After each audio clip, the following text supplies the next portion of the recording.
বাবা, হ্যাঁ মা, আমার একটা প্রশ্ন জিজ্ঞাসা আছে। বল। মার্কের ভোজন সুন্দর একটা প্রশ্ন করেছো তুমি, ভালো একটা জিজ্ঞাসা। আর আজকে একটা বিশেষ দিন, আজ হচ্ছে নিত্যানন্দ ত্রয়োদশী। পরশু দিন ছিল ভীম একাদশী, গেল কাল ছিল বরাহ দ্বাদশী, তাই তো? আর আজকে নিত্যানন্দ ত্রয়োদশী। এই নিত্যানন্দ ত্রয়োদশী এটা গভীরতম একটা দিক রয়েছে। তো ওটা থাক। আমার মায়ের যে জিজ্ঞাসা যে রাগ মার্গের ভজনটা কি, এখানে মহাপ্রভু রাগ মার্গের ভজন এবার দিতে আসছে আমাদের। যে রাগী অবতার কহিছে মূল কারণ, রাগ মার্গের ভক্তি লোকে করিতে প্রচার।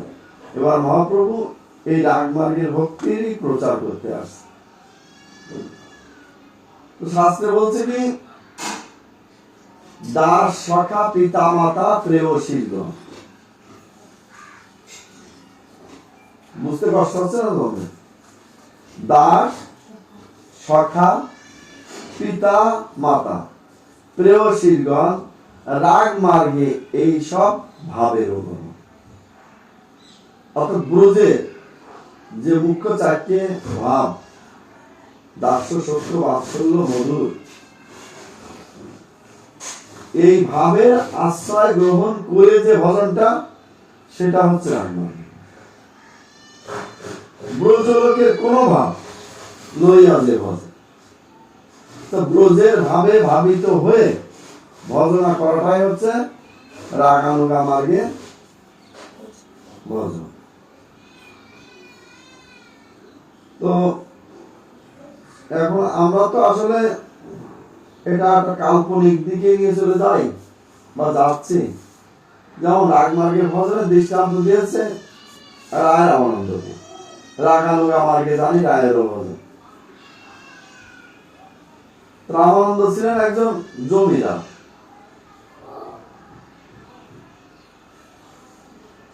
সে জমিদারিত্ব পরিচালনার মধ্যে দিয়ে এ ভজনে তারই অধিকার ছিল, বা তার কাছ থেকে মহাপ্রভু নিয়ে তার ভক্তদের কৃপা হয়েছে। অর্থাৎ এক কথায় রসিকের ভজন, যারা মধুর রসের ভজন করে,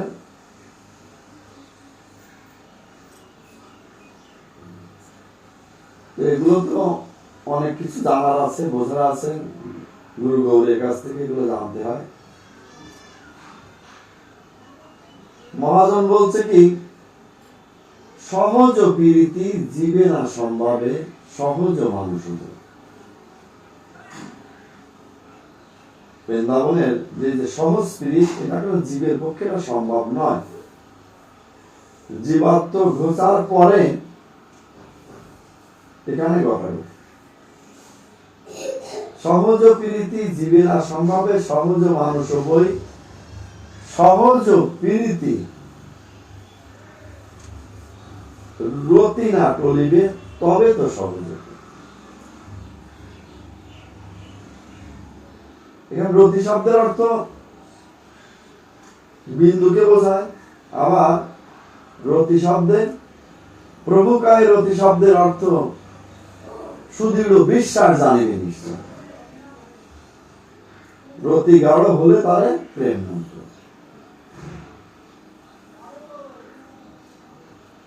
তো বাণের সহিত সতত যদি একদম একেবারে ছোটবেলায় তোমরা পঞ্চমান, ছয় ঋতু এগুলো পড়েছিল।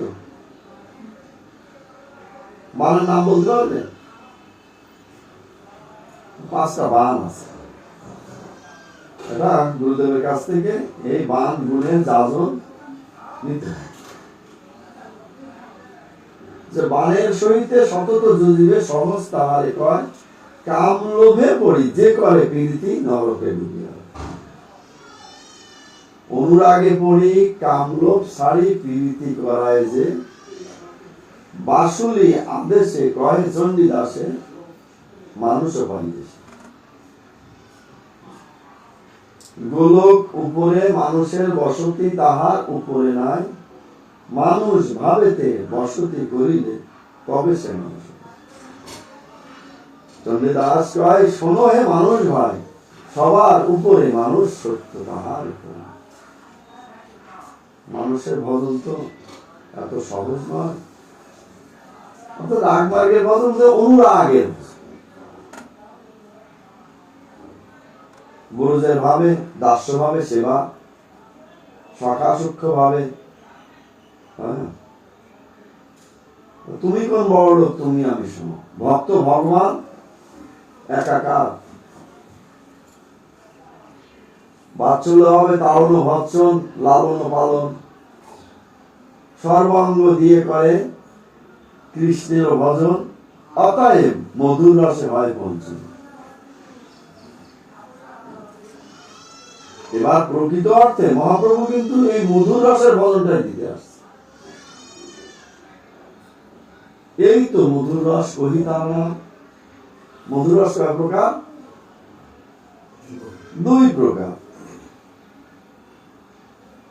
সক্রিয়া পরক্রিয়া ভাবে দ্বিবিধ সমস্ত।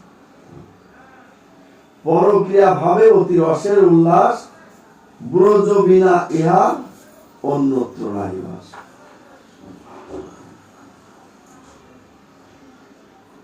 যার যেমন গ্রহণযোগ্যতা।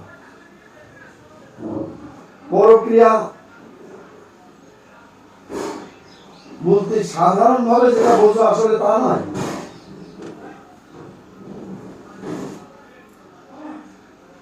ক্রিয়া মানে কর্ম, পর মানে উপর, শ্রেষ্ঠ। শ্রেষ্ঠ যে কর্ম, শ্রীধাম বৃন্দাবন ভূমিটাই পরক্রিয়া। ভগবানের জন্মস্থান কোথায়?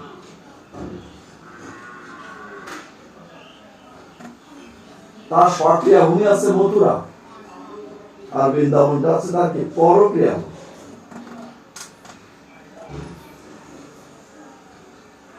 উদ্ভব তার সক্রিয়া সখা।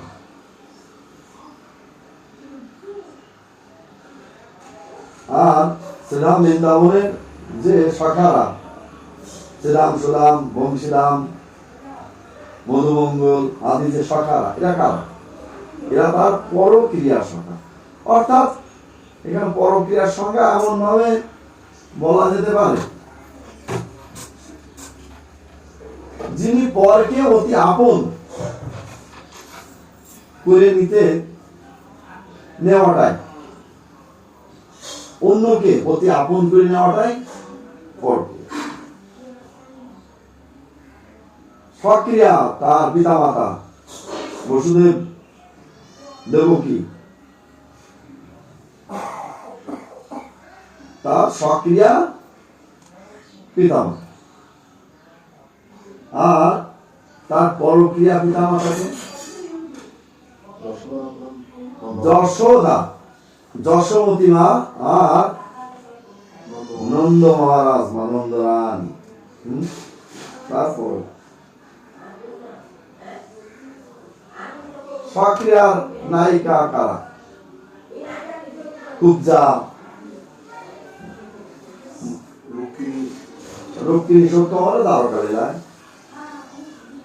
বৃন্দাবন লীলাতে ব্রজ গোপীরা সখীরা।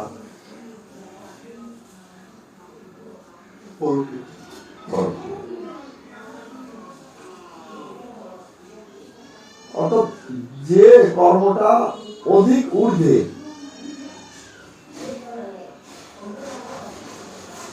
ঘরের কর্ম আর বাইরের কর্ম এক নয়, পার্থক্য। যা আমি মনে হয় কিছুটা বোঝাতে পেরেছি।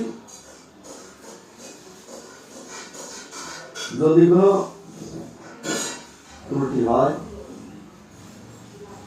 এক কথা রাগমার্গের ভজন মানে ব্রজের ভাব গ্রহণ, শ্রীরাম বৃন্দাবনের ভাব গ্রহণ করে যদি কেউ শ্রী গুরুদেবের ভজন করে, সেও রাগ মারবে,